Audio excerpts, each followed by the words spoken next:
네, 오늘 설교 본문은 로마서 13장 1절부터 7절까지입니다. 우리가 드디어 로마서 12장을 이제 건너뛰었습니다. 네, 로마서 12장에서 특히 그리스도인의 생활에 대해서 우리가 성화에 대해서 많은 말씀을 나누었습니다. 자, 오늘 말씀은 13장인데 거기 보면 소제목이 그리스도인과 세상 권력이라고 되어 있어요.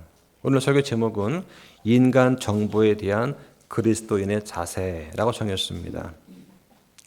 하나님께서 허락하신 네 가지의 기관 혹은 제도가 있습니다. 창세기 2장에 가정이 있고요. 또 창세기 9장에 인간 정부가 나옵니다. 또 창세기 12장에 이스라엘 민족이 있고요. 그리고 신약에 가서 마태복음 16장 18절에 교회가 있어요. 이 네 가지가 하나님께서 허락하신 네 가지 기관 혹은 제도라고 하는 것입니다. 우리가 지난 시간에 로마서 12장 21절에 악에게 지지 말고 도리어 선으로 악을 이기라고 말씀을 하셨습니다. 그러기 위해서 우리가 예수님을 본받아서 죄인들의 이런 적대감을 견디고 인내해야 된다. 심한 경우에는 예수님처럼 우리의 혼들을 하나님께 맡기되 신실하신 창조자께 맡기듯 해야 된다. 말씀을 하십니다. 왜 그래야 되는가? 우리의 목표는 악에게 지는 것이 아니라 선으로 악을 이기는 거예요. 우리는 죄인들과 구별되는 거룩하게 구분된 그런 사람들입니다. 이게 그리스도인이에요. 이게 성도입니다. 우리는 하나님의 아이들입니다. 당연히 우리의 아버지 하나님을 닮아야 되는 거예요. 성경이 뭐라고 하십니까? 악을 악으로 갚지 말고 오히려 축복하라. 이런 일을 위해서 우리가 부르심 받았고 이것은 우리가 복을 상속받게 하려 합니다. 라고 성경 말씀을 하시는 겁니다. 그럼 여기서 말하는 복이 뭐냐? 하나님이 주시는 그런 은혜, 긍휼하심, 이걸 받는 것, 또 하나님과의 친밀한 그런 교제 속에서 얻는 우리의 내적인 평안, 기쁨, 영적인 복, 이런 걸 말하는 것입니다. 오늘 말씀은 이런 말씀, 즉 악에게 지지 말고 선으로 악을 이기라는 그 말씀에 이어지는 말씀이에요. 그러니까 원수 갚을 일이 있으면 내가 직접 갚으려 하지 말고 하나님께 맡겨라. 이게 12장의 결론이라면 13장 뭐냐? 하나님께서 정보를 통해서 그런 일을 하신다라고 하는 것입니다. 그러면서 그리스도인은 세상 권력에 대해서 어떻게 처신해야 되는가? 이거를 말씀하시는 거예요. 특히 우리는 시민으로서 또 국민으로서 인간 정부에 대해서 어떠한 의무가 있는가? 여기에 대해서 우리가 한번 살펴보려고 합니다. 자, 먼저 본문을 한번 읽어가면서 천천히 설명을 드리겠습니다. 자, 13장 1절에 보면 모든 혼은 더 높은 권력들에 복종할지니라. 그 다음에 영어 성경에 보면 for가 있습니다. 왜냐하면 그런 거예요. 왜냐하면 하나님으로부터 나지 않은 권력은 없기 때문이다. 현존하는 권력들은 하나님께서 정하셨느니라, 정했다, ordained, 지명했다, 임명했다는 거예요. 여기 보니까 모든 혼이 나옵니다. every soul이라고 합니다. 이 말은 성경에 5번 나오는 말이에요. every soul과 every man 구분되는데 every man 이 말은 성경에 엄청 많이 나옵니다. 한 278회 정도가 나와요. 근데 every soul은 5번밖에 안 나오는 말인데 이건 무슨 말이냐면 every soul 이것은 전 인격체를 말할 때 사람을 가리켜서 인격적인 존재를 가리켜 말할 때 soul이라고 말하는 것입니다. 그러니까 우리가 겉으로만 행동으로만 복종하는 것이 아니라 마음으로부터 복종해야 된다는 것을 지금 암시하는 그런 말이에요. 모든 사람은 더 높은 권력들에 복종해야 되는데 여기에는 한 사람도 예외가 없다 하는 것입니다. 자, 그럼 여기서 한 가지 의문이 들어요. 만약에 불의하고 악한 정치 지도자가 있다면 그럼 복종해야 되는가? 그들이 끊임없이 자행하고 있는 악과 불의를 뻔히 알고 있는데 그럼 침묵하는 게 과연 옳은가? 통치자들의 이런 편의를 위해 만들어진 악법이라고 하는 것이 있는데 이것도 지켜야 되는가? 또 구약의 대언자들이 왕의 불의에 대해서 아주 신랄하게 비판하고 경고를 했는데 그럼 그건 옳지 못한 일이었는가? 또 정부가 교회 예배라든지 전도 활동 같은 것을 제한한다면 그대로 따라야 되는가? 자, 이런 여러 가지 의문점이 들 수 있습니다. 이런 의문을 풀려면 한 가지 우리가 해결할 부분이 있어요. 오늘 본문에서 바울이 말하는 더 높은 권력들이 무엇을 말하는지 우리는 정확히 알 필요가 있습니다.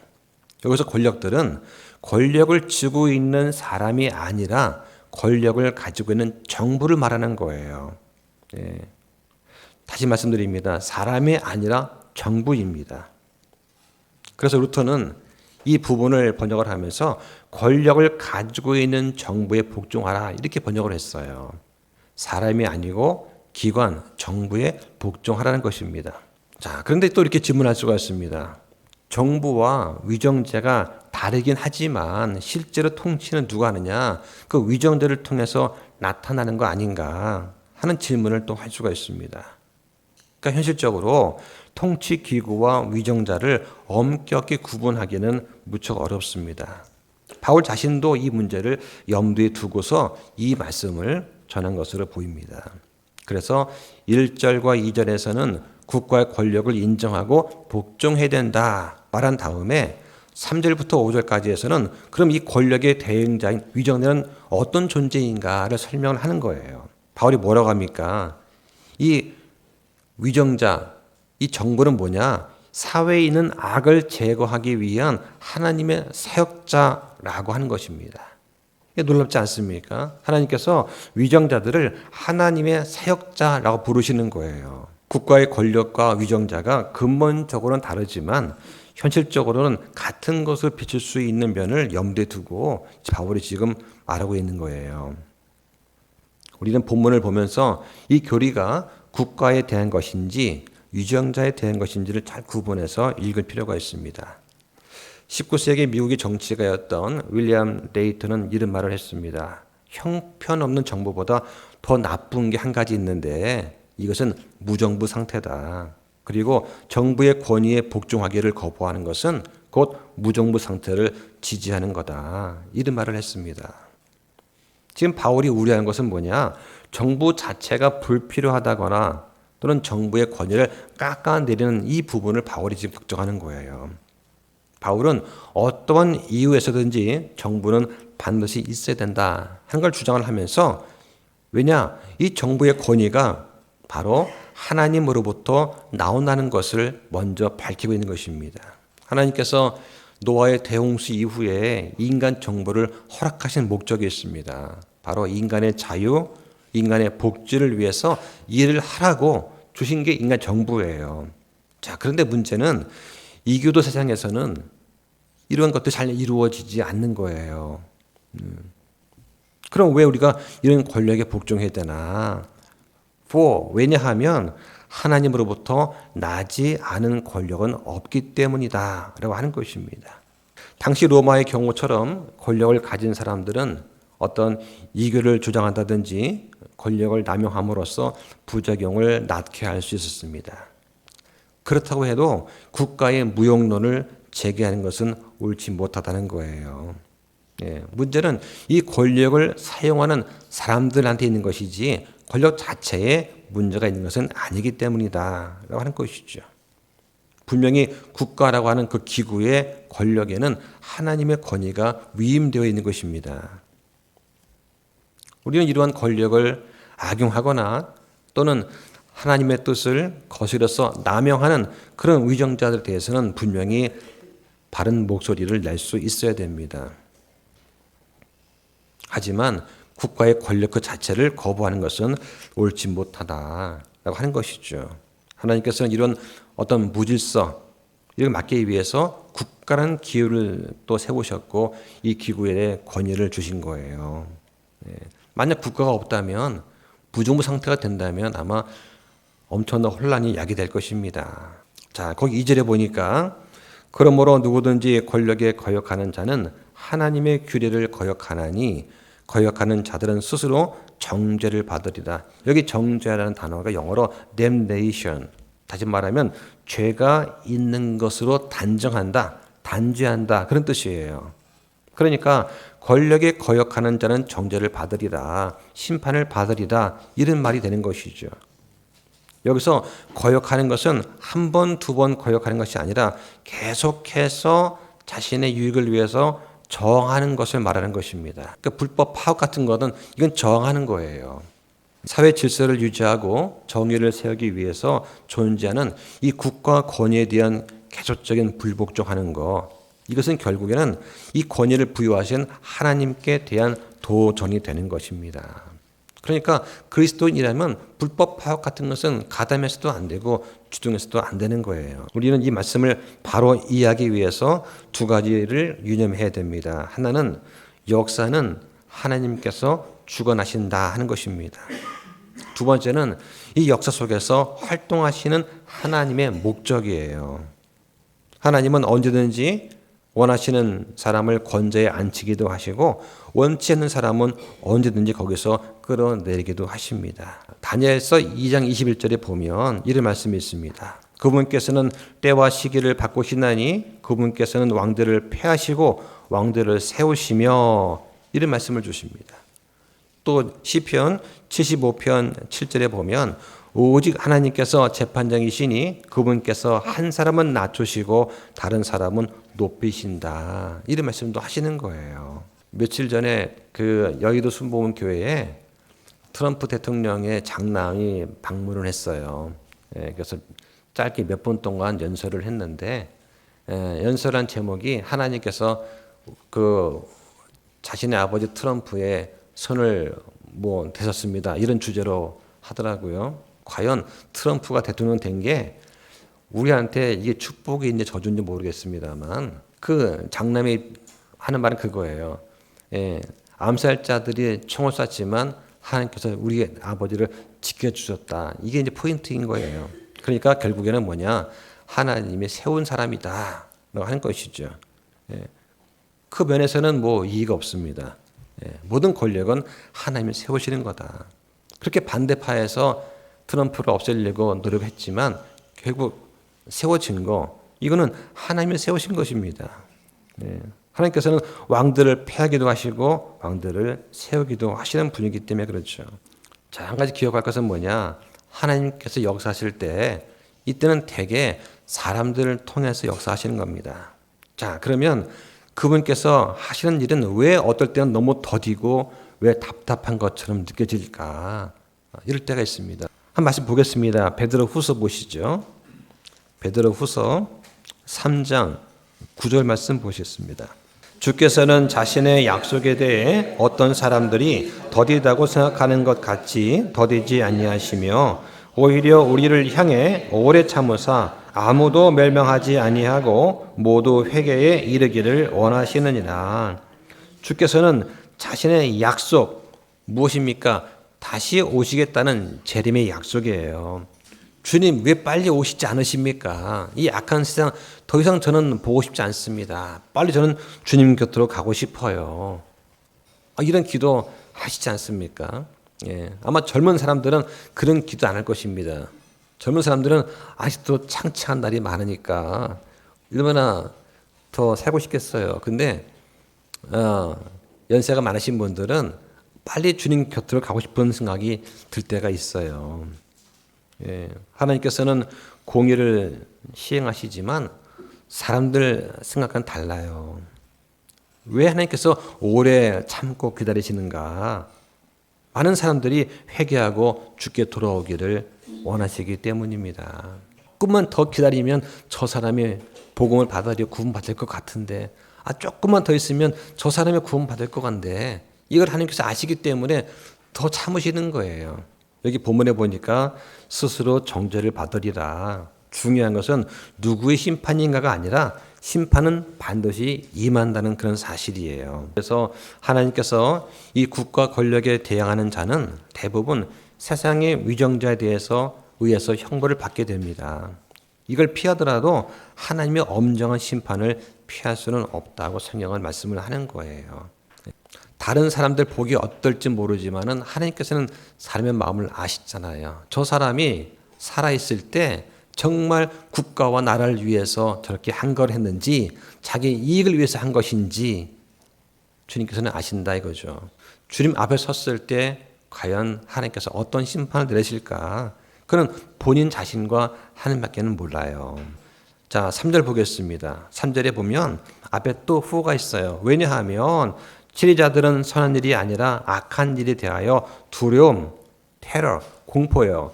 두려움이 되기 때문이다. 그런즉 네가 권력을 두려워하지 아니하려느냐. 선한 것을 행하라. 그러면 그에게서 내가 칭찬을 받으리니 라고 합니다.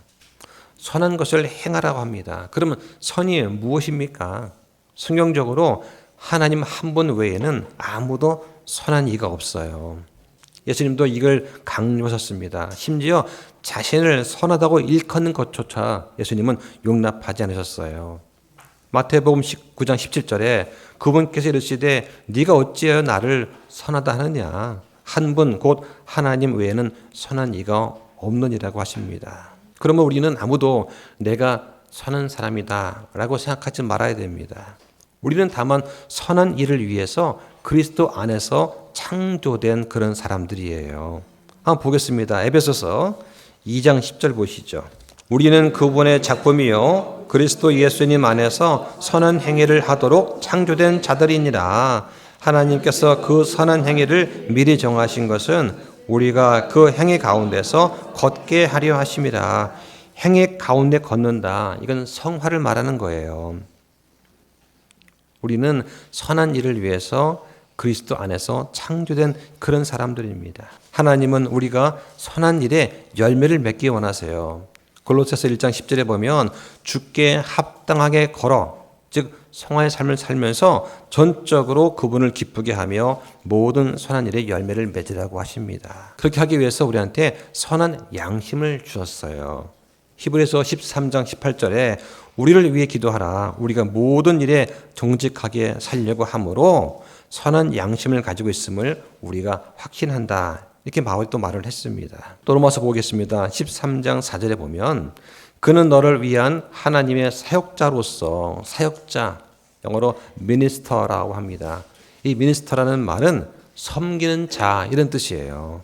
사역자로서 즉 섬기는 자로서 너에게 선을 베푸느니라. 그러나 네가 악한 것을 행하거든 두려워하라. 그가 헛되이 칼을 차지 아니하나니 그는 하나님의 사역자요 보복하는 자로서 악을 행하는 자에게 진노를 집행한다 말씀을 합니다. 여기 보면 국가의 통치자와 공무원들을 하나님이 세우신 그 목적이 기록되어 있습니다. 선을 베풀게 하려는 거예요.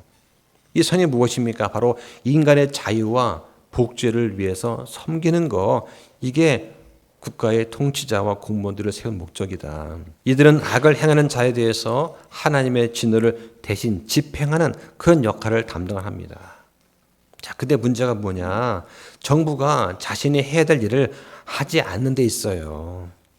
성경에서는 사람을 죽인 자는 사형에 처하라 명령합니다. 그런데 술김에 내가 심신미약이어서 그랬다. 그러면 그냥 몇 년 감옥 살다 나오면 되는 것이 현실이죠. 남의 재산을 수백억씩 빼앗고 그로 인해서 많은 사람이 죽어나가도 그냥 감옥에 몇 년 살다 나오면 되는 거. 권력을 가진 자한테는 큰 잘못도 솜방망이 처벌을 하고 권력이 없으면 가혹한 처벌을 내리는 거. 이런 보통 사람들이 이해하기 어려운 일들이 지금 벌어지고 있는 것입니다. 성경은 위정들을 향해서 사역자다 이런 말을 합니다. 사역자.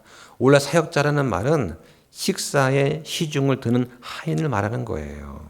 마태복음 4장 11절에 보면 예수님께서 마귀의 시험을 이기고 나니까 천사들이 와서 예수님을 섬겼어요. 이 섬기는 거, 예수님의 시중을 드는 거, 이게 섬기는 일을 하는 거예요.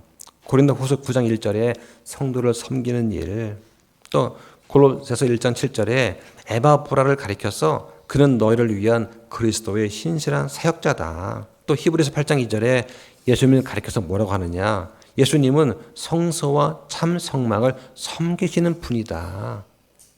이렇게 말을 하는 거예요. 그러니까 하나님의 사역자라는 말은 뭐냐? 하나님의 종이라는 뜻입니다. 그러니까 권력을 가진 사람들은 하나님의 일개 하인에 불과한 거예요. 그들이 하는 모든 일들은 오직 하나님의 계획과 목적의 성취를 위한 것입니다. 따라서 그들이 한 행위에 대해서는 하나님께서 최후 심판에서 공의롭게 심판을 하실 것입니다. 많은 국민들이 고통을 당하고 억울함을 당할지라도 그 일을 향한 위정자들, 법 집행가들, 이런 사람들은 주님께서 나중에 심판하신다. 그러니까 우리는 주님께 맡기는 거예요. 그렇다면은 하나님의 뜻을 거스르고 그분이 주신 권력을 악용하는 그런 위정자에 대한 성도의 자세는 어떻게 되느냐. 거기 13장 5절에 보면 그러므로 너희는 진노 때문만이 아니라 양심을 위해서도 반드시 복종해야 한다 말씀을 하십니다. 국가의 통치자는 악을 제어하기 위한 하나님의 사역자다 하는 그 전제하에서 성도들은 통치자한테 복종해야 됩니다. 억지로가 아니라 양심으로부터 복종할 것을 바울은 권면을 하고 있어요. 여기 양심이 영어로 conscience예요. 함께 사이언스, 보는 거, 인식하는 겁니다. 그러니까 사람이라면 누구나 공통적으로 갖고 있는 천부적인 판단력과 행동의 기준, 이게 양심인데 성도라면 공권력에 대한 공포심이 아니라 적어도 하나님께서 사람한테 부여하신 좋은 선물인 이 양심의 판단에 따라서 그 행동을 하는 것이 동기가 되어야 된다. 지금 이런 말씀을 하고 있는 거예요. 6절에 보니까 또 앞에 for가 숨어 있습니다. 왜냐하면 이런 까닭으로 너희가 공세도 바치나니 그들은 하나님의 사역자로서 바로 이 일에 계속해서 힘쓰기 때문이다. 7절에 그러므로 모든 사람한테 그들이 마땅히 받아야 할 것을 주되 공세받을 자기의 공세를 관세받을 자기의 관세를 바치고 두려워할 자를 두려워하며 존경할 자를 존경하라. 자, 이런 말씀을 또 합니다. 두려워할 자가 누구냐? 권력을 가진 자예요. 두려워하라는 것입니다. 단 질서에 순종하는 의미에서 하나님께서 허락하신 뜻 안에서 우리는 순종을 해야 됩니다. 로마서 12장에서는 나와 하나님의 관계, 또 교회 안에서 나와 성도의 관계, 그리고 교회 밖에서 나와 세상 사람의 관계를 이야기했다면 13장은 뭐냐? 두 신분을 가진 성도가 즉 이 땅에 살고 있지만 우리의 신분은 하나는 뭐예요? 하늘에 있는 시민 아닙니까? 그렇죠? 하늘의 생활 방식을 두고 있는 하늘의 시민권을 가진 우리가 이 땅에서 또 하나의 신분이 있습니다. 바로 나그네와 순례자 같은 그런 신분이 있어요. 우리 이 땅에서 나그네와 순례자이지 우리가 이 땅에서 영원히 살 것 같은 그런 사람들이 아니다라고 하는 거, 이 신분을 우리는 잊으면 안 됩니다.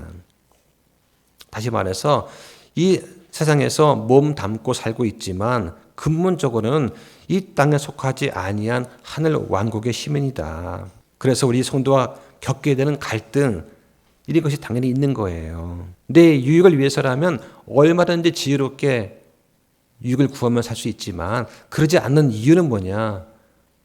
잠깐 동안의 나그네 삶, 그 뒤에는 영원한 하늘 왕국의 시민으로서 삶이 있기 때문에 그렇다.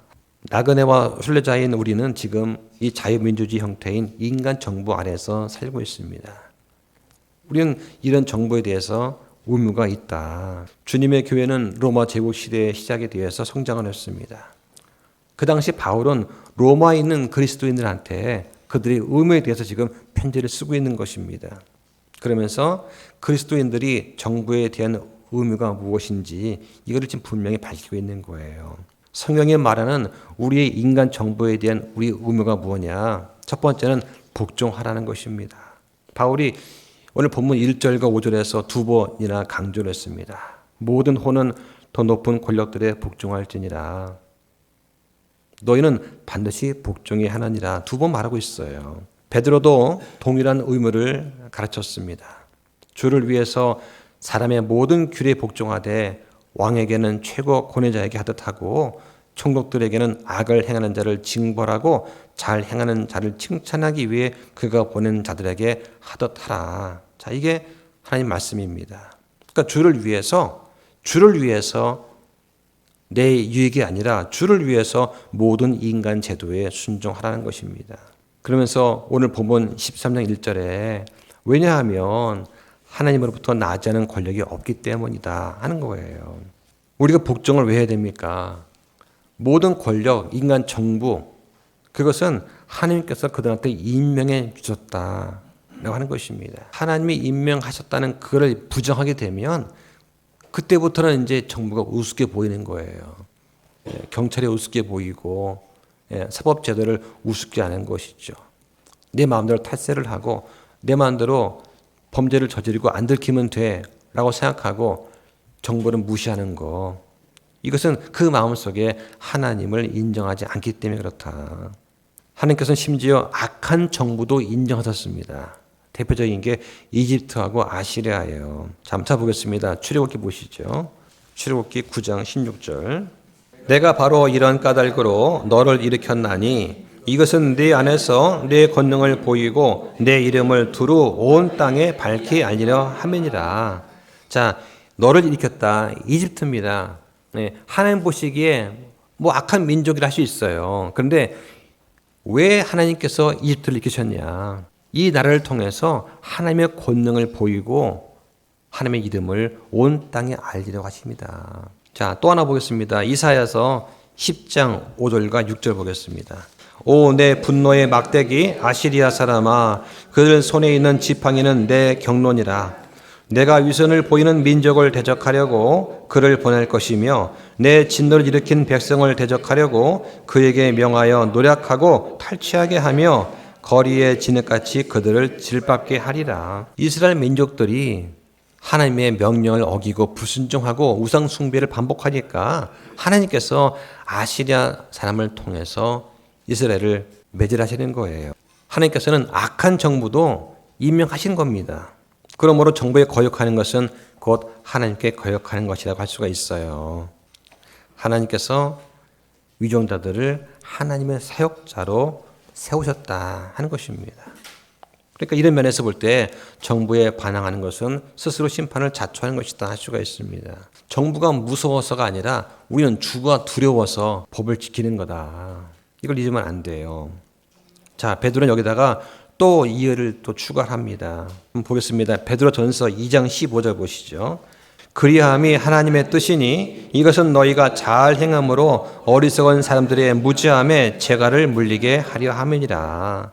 예, 잘 행함으로 어리석은 사람들의 무지함에 재갈을 물리게 한다. 예, 여기 보니까 재갈을 물린다. 이 말은 알아듣기는 쉬워요. 근데 원래 영어 성경에는 이렇게는 되어 있지 않습니다. 원래 성경은 뭐냐? 무식한 말을 잠잠하게 하려 함이라. 예, 원래 흠정역엔 이렇게 되어 있어요. 그런데 이제 이번에 마데스트에서 더 알아듣기 쉽게 하려고 재갈을 물리게 한다라고 이제 번역을 바꿨습니다. 너희가 잘 행하면 너희를 비난하다가도 저 사람들 선한 사람들이네, 공의롭게 행하네, 이렇게 함으로써 자기의 어떤 그런 잘못된 행동을 입 맞게 한다는 그런 뜻 아닙니까? 그러니까 우리가 높은 권력에 복종하는 것은 하나님의 뜻을 따르는 것입니다.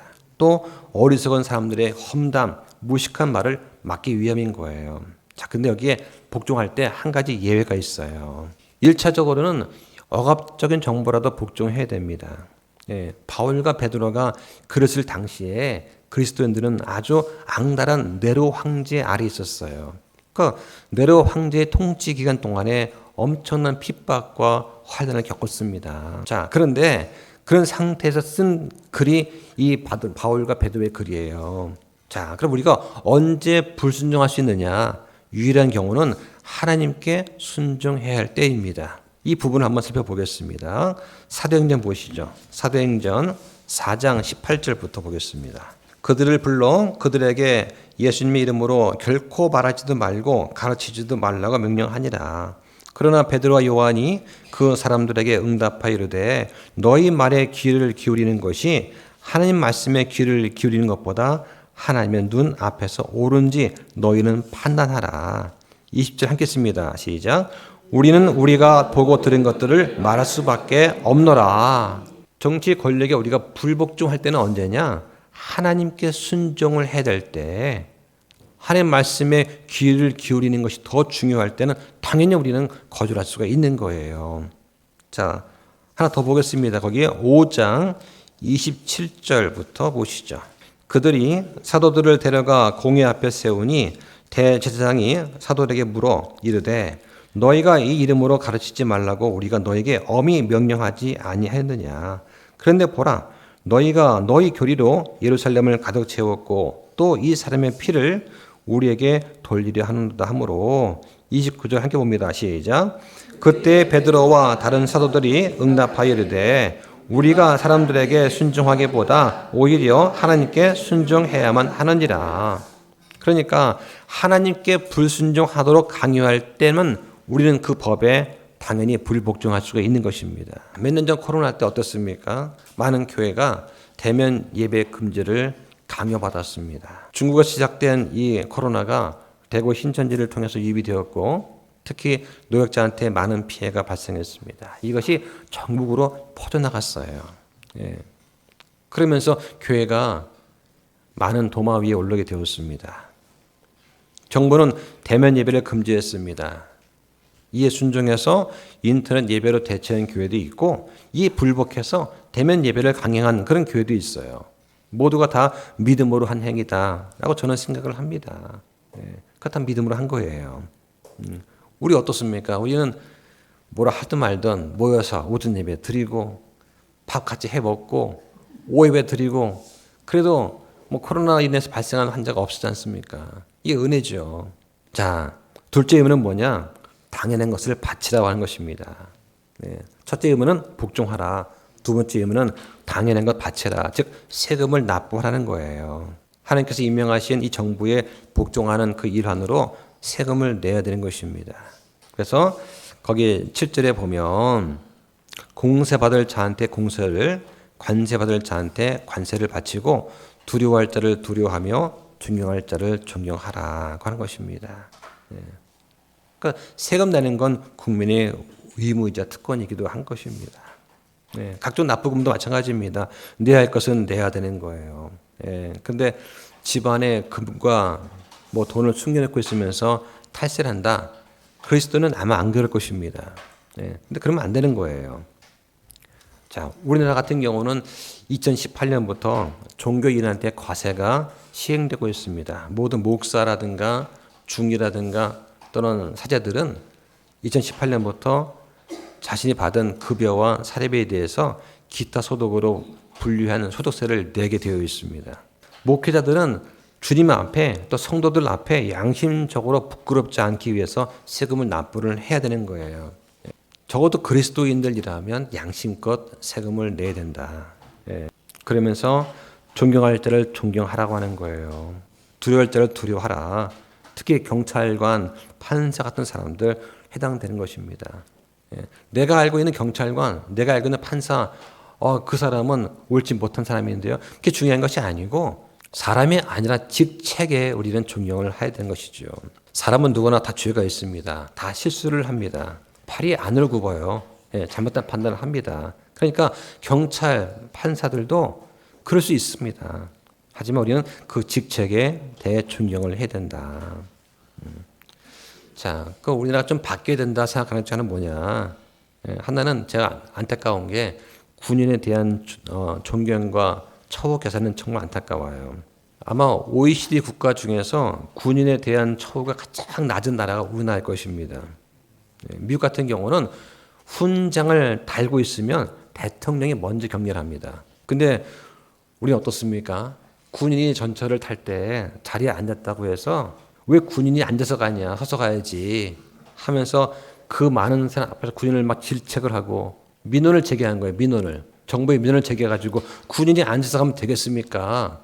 저는 아주 안타까운 거예요.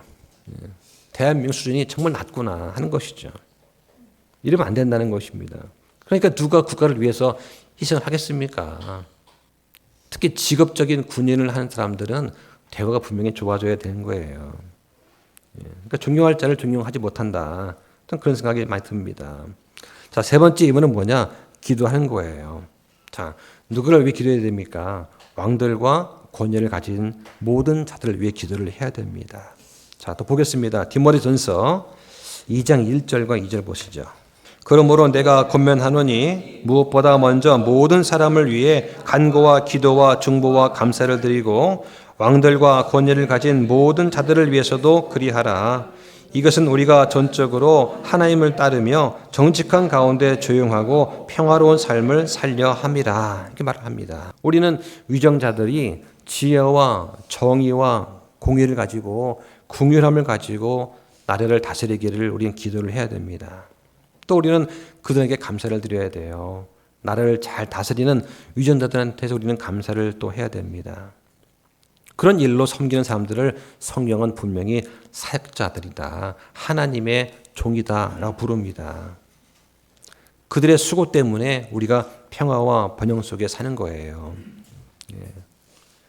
또 어떤 면에서 우리가 전 세계에서 가장 치안이 잘 되어 있는 나라가 우리나라일 것입니다. 그래서 외국의 유튜버들이 한국에 와서 방송하는 것 중에 뭐가 있냐면, 한국에 왔더니 아니 밤 9시 이후에 돌아다녀도 여자들이 안 되는 나라가 다 있다. 그리고 식당 같은 데서 이렇게 공원 같은 데서 가방을 놔두고 핸드폰을 놔두고 잠깐 자리를 비워도 없어지지 않는 나라가 한국이다. 이런 면에서 엄청 높게 또 평가를 하고 있어요. 우리가 정부와 위정자를 위해서 기도를 해야 된다. 물질적인 의미에서는 조용하고 평화로운 삶을 위해서, 영적인 의미에서는 경건한 믿음 생활을 잘하기 위해서 우리가 정부를 위해서 기도를 많이 해야 됩니다. 자, 말씀을 정리하겠습니다.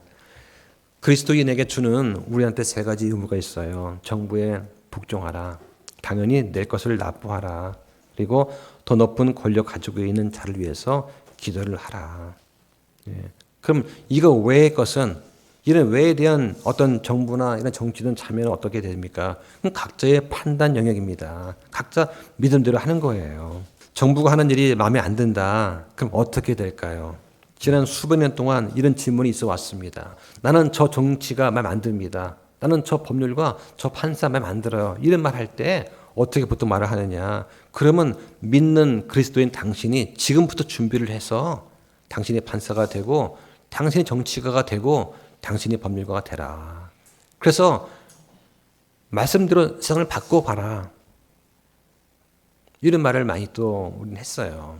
그러니까 지금 당장 우리 정부나 정치나 어떤 법률, 행정, 불평, 불만 당연히 있습니다. 있지만 그리스도인이라면 그들을 위해서 기도를 하고 더 나아가서는 우리가 그런 사람들을 믿음으로 길러낼 수 있어야 된다. 우리 자녀가 또는 내가 공부를 하고 준비를 해서 내가 훌륭한 법관이 되고 정치가 되면 되지 않겠습니까? 그런 노력을 하지 않으면서 당연히 믿지 않는 사람들이 정치가가 되고 판사가 될 확률이 높지 않습니까? 그렇잖아요. 그럼 맨날 공부를 했을 텐데. 그러니까 불평하지 말고 그들을 위해 기도를 하고 정 안타까우면 먼저 나와 내 가족이 또는 내 제자들을 준비시켜가 지금부터 교육을 시키면 그들이 앞으로 10년, 20년 뒤에 판사, 검사가 되고 정치가가 되지 않겠는가. 이게 아마 바른 그리스도의 자세가 아닐까 이런 생각이 됩니다. 우리는 사람보다는 하나님께 순종을 해야 됩니다. 그래서 디모데후서 2장 3절에 보면, 자, 한번 볼까요? 자, 디모데후서 2장 3절. 그러므로 너는 예수 그리스도의 좋은 군사로서 고난을 견디어내라. 전쟁을 하는 어떤 사람도 이 세상 삶의 일에 얽매이지 아니하나니 이것은 그가 자기를 군사로 택한 자를 기쁘게 하려 함이라.